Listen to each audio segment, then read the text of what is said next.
Quels sont les moyens de transport généralement utilisés par les étudiants pour se déplacer dans la ville et aller à l'établissement? La voiture, à 80-90% des étudiants, c'est la voiture. Ils ont quasiment tous une voiture là-bas. Dès qu'il y a le moindre déplacement à faire, il faut une voiture, il faut connaître quelqu'un qui a une voiture. Pour aller faire ses courses, ça donne une voiture, parce qu'il n'y a rien à proximité. Enfin, à proximité dans le campus où on peut aller à pied, ou par une navette, c'est un peu compliqué quand on a plein de courses à ramener.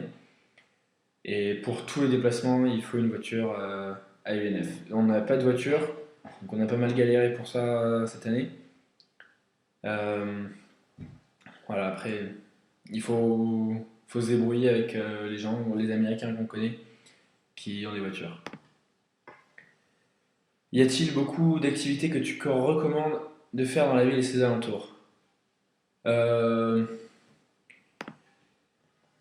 dans la ville et l'université, il faut aller voir au moins une fois les Jaguars, si vous êtes au premier semestre, qui sont l'équipe de football américain de la ville, qui sont pas très forts, mais c'est un stade immense de plus de 80 000 personnes et une très bonne ambiance, donc ça vaut vraiment le coup d'aller voir une fois du football américain et d'aller voir l'équipe de basket de l'université aussi, qui sont en première division, qui sont pas plutôt bons. À faire dans la ville et ses alentours, après, il faut aller voir les plages de Jacksonville Beach, Neptune Beach, qui sont un peu plus sympas. Je suis même pas allé de tout le semestre à Jacksonville Downtown. As-tu ressenti des difficultés par rapport à la langue du pays? Est-il nécessaire de la parler ou peut-on se débrouiller sans?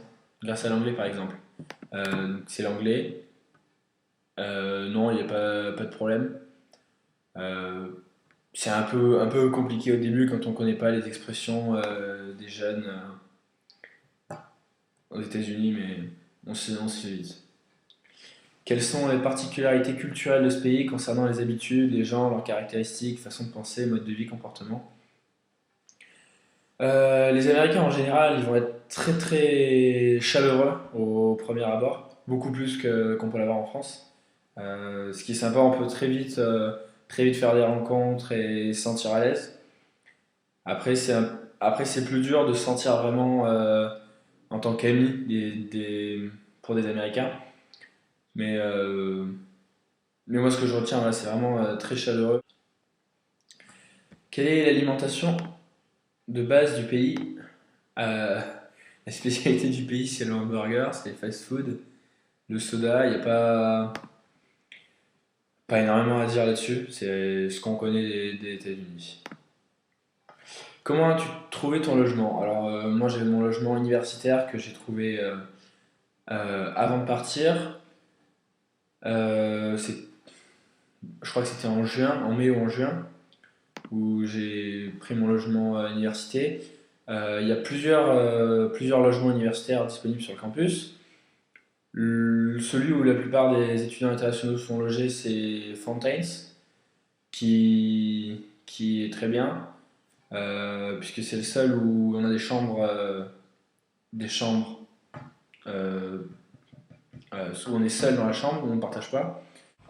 À Fountains, en fait, c'est des petits appartements de 6 personnes, où il y a 4 chambres privées et une chambre double. Dans l'appartement, il n'y a pas grand-chose, en fait, il y a juste deux salles de bain pour les 6 étudiants et une petite salle commune où il n'y a pas grand-chose, en fait, à part un évier et quelques placards. Il y a aussi ce qui est une cuisine, des salles de révision qui sont à l'étage, une salle commune avec une télé. C'est tout neuf, je pense que ça va pas avoir plus de 10 ans. C'est vraiment très bien entretenu, super, avec deux piscines pour le bâtiment, avec des terrains de tennis juste à côté, terrain de beach volley, de basket. Vraiment un super endroit, très bien entretenu. L'école met-elle à disposition des chambres sur le campus pour les étudiants étrangers? Si oui, est-il facile d'obtenir une chambre sur le campus? Donc oui, il y a des chambres à disposition des étrangers, j'en ai profité, c'est facile, il faut juste s'y prendre assez tôt, mais dans tous les cas, je pense qu'il n'y a aucun souci pour avoir une chambre pour avoir une chambre universitaire. A-t-on le choix entre une colocation et des appartements individuels? Peux-tu brièvement nous décrire la chambre, l'appartement, meublé ou non? Quel est le coût approximatif des logements proposés par l'université sur le campus? Alors, il y a le choix. Et en fait, bon, les propositions principales qu'il peut y avoir, ça peut être donc d'avoir une chambre à Fontaines privée. Ça va être le seul moyen d'avoir sa chambre privée sur le campus. Une chambre qu'on va partager avec un autre étudiant. Ça peut être soit à Fontaines dans les appartements où il y a 6 personnes et où il y a une chambre double, soit dans un des autres logements universitaires.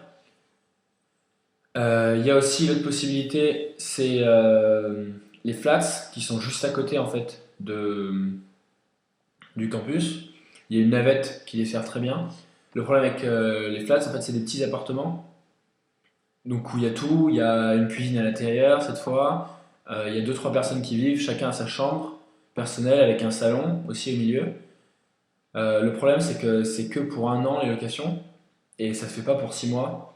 Le prix au flat, il me semble que c'est 600 $ par mois. Le prix à Fontaine, c'est celle que je connais pour les chambres universitaires, c'est 2600 ou 2800 $ pour le semestre. Donc c'est quand même assez cher. Est-il aisé de trouver des logements en dehors du campus, dans la ville, seul ou en colocation? Quel est le meilleur rapport qualité-prix? Le meilleur rapport qualité-prix, je pense que c'est les flats à Kernan, où on a un appartement, un vrai appartement avec une cuisine et on vit à deux trois dans l'appart. Pour ce qui est du reste, si c'est pas les flats, il doit y avoir le district qui est un peu plus loin, qui est desservi aussi par une navette jusqu'au campus, mais une navette qui passe toutes les heures.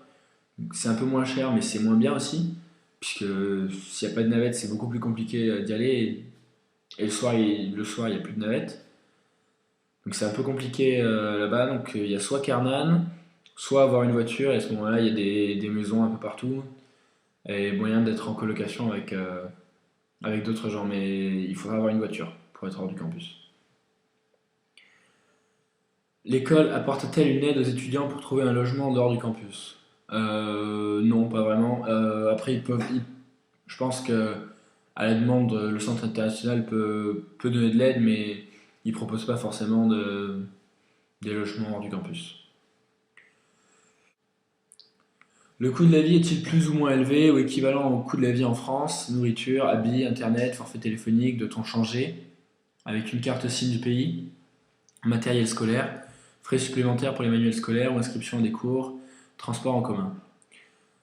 Euh, alors on va faire les uns après les autres. Transport en commun, ben, non, y a quasiment pas de transport en commun, c'est pas la peine. Manuel scolaire, oui, c'est très cher, c'est obligatoire dans certaines matières. Si vous achetez les livres à la librairie de l'université, il va y avoir en fonction des matières et du nombre de matières pour environ 500-600 $ par semestre. Donc il vaut mieux éviter. Il vaut mieux aller sur internet, essayer de louer les livres sur internet, sur des sites comme Chegg ou même Amazon, soit les acheter utilisés, soit les louer. En fait, ils nous les envoient avec un bon pour les renvoyer à la fin du semestre, on renvoie les livres. C'est simple, c'est beaucoup moins cher. Donc c'est vraiment important de faire ça sur les livres parce que ça coûte très très cher sinon. Pour ce qui est du forfait téléphonique, il y a pas mal d'offres. C'est à peu près pareil qu'en France. Je pense que c'est un peu plus cher qu'en France maintenant. Il y a pas mal d'offres en fait sans contrat. Par exemple 30 $ pour avoir, moi j'ai 1500 minutes ou texto pour 30 $, mais il y a certains forfaits à peu près similaires voilà, pour le même prix. Et un peu plus cher, à 50 $, tout illimité, je pense. Internet, dans la plupart des logements, il y a déjà Internet, il n'y a pas de problème pour ça. Pour ce qui est habits, c'est un peu moins cher qu'en France. Nourriture aussi, c'est un peu moins cher qu'en France, je pense, surtout par rapport au dollar qui est moins cher que l'euro. Est-il possible de trouver un job à côté des cours? Est-ce facile? Euh, En tant qu'étudiant étranger avec un visa J1, on n'a pas le droit de travailler hors du campus. Donc il y a possibilité de travailler sur le campus par contre. D'avoir un job sur le campus, c'est pas très compliqué à trouver. Que ce soit à la cafétéria ou dans d'autres dans d'autres établissements sur le campus, il n'y a pas de problème, mais hors du campus, c'est impossible. En tout cas avec le visa que j'avais. En termes de perspective, y a-t-il la possibilité de faire un stage ou bien une année de césure à la suite de l'échange universitaire? Oui, oui, il y a possibilité de faire un stage, il n'y a pas de problème. Il y a pas mal d'offres à l'université ou d'aides qui peuvent être données par tous les membres de l'administration. Euh, on avait quelques autres étudiants internationaux qui ont trouvé leur stage grâce à UNF. Donc oui, il y a des possibilités pour faire un stage ou une césure. L'école apporte-t-elle une aide, des ressources pour trouver un stage, un emploi? Oui. Donc pour trouver un emploi, on peut avoir de l'aide de l'administration sans problème. En guise de conclusion, quels sont selon toi les points positifs et négatifs de réaliser un échange dans cet établissement? Bah alors point positif, ça va être l'université qui est vraiment une très belle université, très bien faite. C'est dans un espace naturel, l'université est vraiment superbe, avec un bon choix de cours, la plupart du temps de très bons profs. Donc une très bonne université. Il va y avoir aussi plein de rencontres évidemment euh, pendant une année d'échange, que ce soit avec les Américains, les autres internationaux, et des voyages aussi. Donc plein de points positifs. Je vois un seul point négatif, ça peut être justement le problème de la voiture à Jacksonville. Sans voiture, c'est très compliqué de profiter de la ville. C'est le seul point négatif que je peux voir dans un échange dans cet établissement. Accepterais-tu d'être contacté pour répondre aux questions des étudiants intéressés par cet établissement? Bien sûr, il n'y a pas de souci. Voilà, j'espère que je vous ai aidé. Bonne journée.